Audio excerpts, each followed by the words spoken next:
தமிழக வெற்றி கழகத்திற்கு இந்திய யூனியன் முஸ்லீம் லீக் ஆதரவு அளித்தது துரோகம் என்றால் யாரை எதிர்த்து போட்டியிட்டோமோ அந்த எடப்பாடி பழனிசாமியை முதலமைச்சராக நினைத்து திமுக பேரம் பேசியது துரோகம் இல்லையா என சிறுபான்மை நலத்துறை அமைச்சர் ஷாஜகான் கேள்வி எழுப்பியுள்ளார்.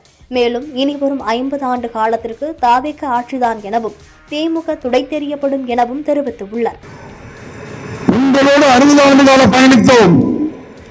இன்றைய சூழ்நிலையின் காரணமாக ஒன்றியத்தில் இருக்கக்கூடிய பாசிச பாஜகவுடைய கைப்பாக இருக்கக்கூடிய ஆளுநர் ஆட்சிக்கு அமைந்துவிடக்கூடாது என்ற ஒரு காரணத்தினால் மாண்புமிகு ஜோசப் விஜய் அவர்கள் தலைமையிலான ஆட்சிக்கு ஆதரவு கொடுத்திருக்கக்கூடிய ஒரு சூழ்நிலையிலே அவர்களும் தொடர்ச்சியாக நடந்த பேச்சுவார்த்தையின் அடிப்படையிலே சுதந்திரமடைந்து 80 ஆண்டு காலமாக இயக்கம் நடத்திக் கொண்டிருக்கிறீர்கள். உங்களுக்கு ஆட்சியிலும் பங்கு அதிகாரத்திலும் பங்கு என்ற இலக்கோடு நாங்கள் இந்த ஆட்சி அமைத்திருக்கிறோம். ஆட்சியிலே உங்களுக்கு பங்கு தருகிறோம்.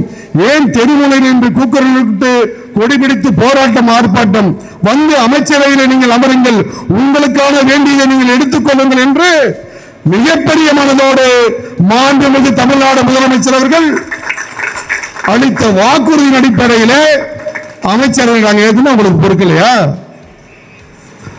அதுக்கு என்ன கேவலத்தெல்லாம் பேசுறியா? இது துரோகமா?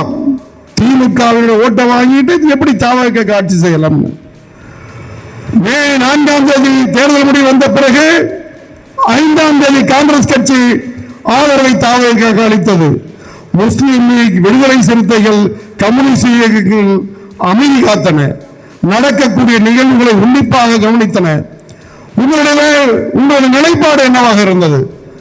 தாவேகாவுக்கு இப்போது ஆதரவிப்பது உனக்கு துரோகமாக தெரிகிறது.